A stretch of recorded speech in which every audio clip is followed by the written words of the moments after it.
Video کو like کر کے آگے شیئر ضرور کر دینا۔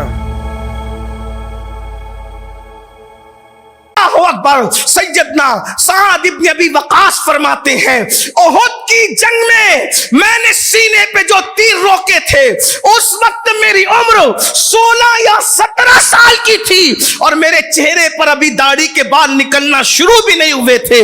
اللہ اکبر۔ ہر صحابی جوان تھا۔ اللہ اللہ۔ جانتے ہو جس بلال نے سینے پر پتھر لیے تھے وہ بلال حبشی بھی جوان ہے، حضرت سعد بھی جوان ہے، حضرت سعید بھی جوان ہے، طلحہ و زبیر بھی جوان ہے، عثمان ابن عفان بھی جوان ہے، عمر ابن خطاب رضی اللہ تعالیٰ عنہ 27 سال کے جوان ہیں۔ یہ سب کے سب جوان تھے۔ اللہ اکبر۔ دنیا جانتی ہے جوانوں سے انقلاب آیا، اب وہ ہمارے جوانوں کو وہ جوانی نہیں پانے دینا چاہتے جو جوانی صدیق اکبر کے پاس تھی، وہ جوانی جو فاروق اعظم کے پاس تھی۔ اے میری قوم کے جوانوں، اگر قوم کی بیٹیاں بھی سن رہی ہے تو ماں اور بہنوں سے بھی میری گزارش ہے، مرد کی جوانی ہو یا عورت کی جوانی ہو، جوانی بہت قیمتی ہے۔ اللہ اکبر۔ اللہ کے رسول صلی اللہ علیہ وآلہ وسلم ارشاد فرماتے ہیں، ذرا دھڑکتے دل سے اس حدیث کو سن لیں۔ آقا ارشاد فرماتے ہیں جو جوان حرام کاموں سے بچے، جو جوان حرام کاموں سے بچے اور فرض کاموں پر لگ جائے، عبادت کرے، اللہ پاک اسے 70 صدیقوں کے برابر ثواب عطا فرماتا ہے۔ ایک دو صدیق نہیں، 70 صدیقوں کا ثواب۔ اور صدیق کسے کہتے ہیں؟ ولی سے بڑا مرتبہ صدیق کا ہے، شہیدوں سے بڑا مرتبہ صدیق کا ہے۔ مرتبہ نبوت کے بعد سب سے بڑا مرتبہ اگر اسلام میں کسی کا ہے تو نبوت کے بعد صدیقیت ہے۔ لوگ ولی بننے کی بات کرتے ہیں، ارے جوانی کی راتوں کو حرام کاموں سے بچا لو اور حلال کرنے لگ جاؤ۔ ایک دو نہیں، 70 صدیقوں کا ثواب کی بشارت دی جا رہی۔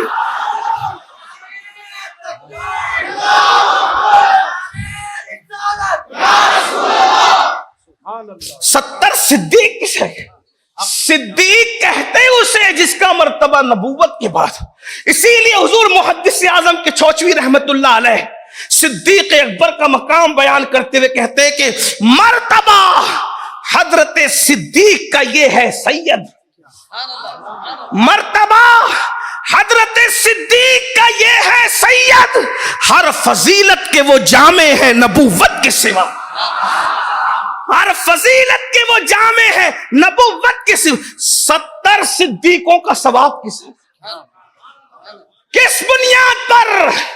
صرف جوانی میں حرام سے بچ جاؤ اور اللہ نے جن کاموں کا حکم دیا اس کی طرف لگ جاؤ، بچ جاؤ حرام سے، یعنی اپنی نگاہوں کو حرام دیکھنے سے بچاؤ، اپنی زبان کو حرام بولنے سے بچاؤ، اپنے کانوں کو حرام سننے سے بچاؤ، اپنے پیٹ کو حرام لقمے سے بچاؤ، اپنی زبان کو حرام چیزوں سے بچاؤ، حرام سے رک جاؤ، فرائض اور واجبات کی طرف رک کر لو، جس چیز کا حکم دیا گیا اس کی طرف آ جاؤ۔ لیکن افسوس آج حرام دیکھنا تو لوگوں کو اتنا محبوب ہو گیا، اتنا محبوب ہو گیا۔ بڑی معذرت کے ساتھ آپ ملتے کہیں اور نہیں ہو، اس لیے مائک پر ہی بولنا پڑتا ہے۔ جیسا مریض ویسی دوا۔ مجھے تو شرم بھی آتی ہے، اذیت بھی ہوتی ہے، مگر کیا کریں، اپنی ذمہ داری پوری بھی کرنا ہے۔ آنکھ حرام میں اتنی مبتلا ہو گئی کہ آج کتنے جوان ہیں جن کے موبائل حرام فلموں سے محفوظ ہے، گندی پکچروں سے محفوظ ہے۔ اللہ اکبر۔ میں سوچتا ہوں یا اللہ کیا یہ قوم ہے، اور وہ بھی زنا کی فلمیں۔ اللہ اکبر۔ زنا کا لفظ سن کر ایمان والوں کے کلیجے کانپتے تھے، ان کے رونگٹے کھڑے ہو جاتے تھے۔ کیا ہو گیا اس قوم کو؟ اس قوم کے جوان زنا کی فلمیں دیکھ رہے ہیں اور وہ سوچتے ہیں کہ کیا ہے۔ سوچو زنا کی فلمیں دیکھتے دیکھتے آنکھیں بند ہوتی ہے، نیند آتی ہے۔ اللہ اکبر۔ آئیے ایک کال سن لیں۔ کس کا؟ سیدنا سلمان فارسی کا. غور سے سنیں, ہو سکے تو دل پہ نقش کریں. اللہ اکبر. سیدنا سلمان فارسی کہتے ہیں, اور یہ سلمان فارسی کون ہے پتہ ہے؟ آقا علیہ السلام نے فرمایا میرے اللہ نے مجھے حکم دیا ہے. ذرا حدیث کے تیور پر نظر کرنا. عظمت بیان کرنے کے لیے حضور علیہ السلام کیا شان بیان کرنے کا انداز ہے. فرمایا میرے اللہ نے مجھے حکم دیا کہ اے محبوب میں 4 لوگوں سے محبت کرتا ہوں, تو بھی ان 4 سے محبت کیا کر. محبوب خدا کو کہا جا رہا ہے میں جن 4 سے محبت کرتا ہوں تو بھی ان 4 سے محبت کیا کر. میں نے پوچھا اللہ وہ 4 کون ہے جس سے تو محبت کرتا ہے, میں بھی محبت کروں؟ تو اللہ نے فرمایا ان میں سے ایک سلمان فارسی ہے. سلمان سے میں محبت کرتا ہوں, تم بھی محبت کیا کرو. دوسرا علی ابن ابو طالب ہے, علی سے میں محبت کرتا ہوں, تم بھی محبت کیا کرو. تیسرا مقداد ہے, میں اس سے محبت کرتا ہوں, تم بھی کیا کرو. چوتھا ابو ذر غفاری ہے, میں ان سے محبت کرتا ہوں, تم بھی کیا کرو. الگ الگ انداز میں الگ الگ صحابہ کی عظمت کو بیان کیا گیا. اندازہ فرمائیں حضور کے صدقے سب محبوب ہے, لیکن ان کی عظمت کو حضور ہی کے ذریعے اجاگر کیا جا رہا ہے. سوچو جن کو اللہ اپنے محبوب کو کہے کہ محبوب آپ ان سے محبت کریں, وہ کیا ہستیاں ہوگی. بلکہ ایک حدیث پاک یہ بھی ہے کہ جنت 3 لوگوں کی مشتاق ہے, جنت کو 3 لوگوں کا اشتیاق کا انتظار ہے. ان میں سے ایک ابو ذر ہے, ایک سلمان فارسی ہے, اور ایک علی ابن ابو طالب ہے. حدیث پاک میں الگ الگ انداز میں بات آئی ہے. اور یہ سلمان کون ہے؟ خون کے اعتبار سے, خون کے اعتبار سے ان کا رسول اللہ سے کوئی رشتہ نہیں ہے بظاہر, مگر حضور نے کیا عظمت عطا کی. فرمایا سلمان میری اہل بیت سے ہے, فرمایا سلمان میری اہل بیت سے ہے. اور یہ بھی سن لے سیدہ فاطمہ الزہرا کے گھر پر بہت زیادہ لوگوں کو جانے کی اجازت نہ تھی. چند مخصوص لوگ تھے جن کو سیدہ کے دروازے تک جانے کی اجازت تھی. ان میں سے ان خوش نصیبوں میں ایک سیدنا سلمان فارسی بھی تھے جن کو بار بار سیدہ کے گھر جانے کی اجازت دی جاتی. یہ وہ سلمان فارسی ہے. اور آقا فرماتے سلمان کا زہد سب کے زہد سے بڑھ کر ہے.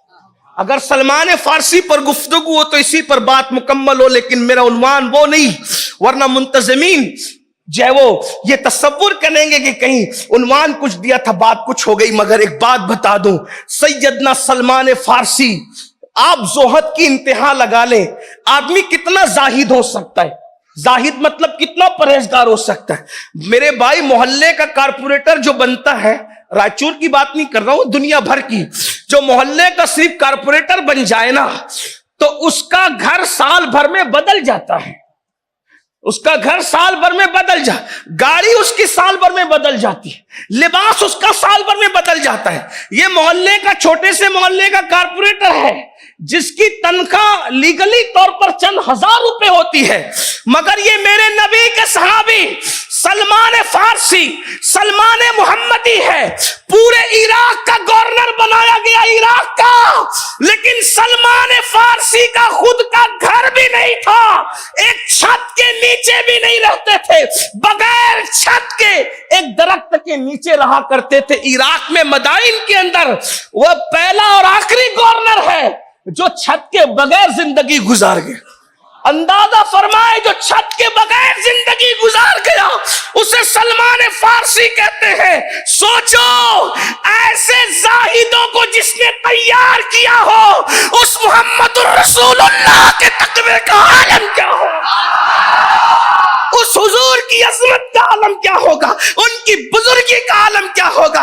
اللہ کا کبھی توفیق دے تو سیدنا سلمان فارسی پر گفتگو ہو سکتی ہے, لیکن بات اتنی عرض کرنے چلا تھا وہ سلمان فارسی جس نے عراق کا گورنر بننے کے بعد بھی صرف ایک درخت کے نیچے زندگی گزاری, اور تہبند ہوتی تھی, تہبند لنگی جس کو آپ کہتے ہیں, اوپر کپڑا بھی کبھی ہوتا تھا کبھی نہیں ہوتا. یہ گورنر ہے پورے عراق کا.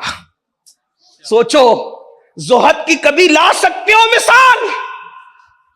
لوگوں نے عمارتوں میں عجائب بنائے, بولے یہ فلاں ملک میں عجوبہ، یہ فلاں ملک میں، یہ فلاں ملک میں، اور دنیا کے کتنے عجوبے؟ کتنے؟ 7 عجوبے دنیا کے. کہا ان عمارتوں جیسی کوئی نہیں ہو سکتی. میں نے کہا لوگوں نے عمارتیں عجوبے کے طور پہ بنائے ہیں، رسول اللہ نے عجائب کے طور پہ افراد بنائے. ہاں اب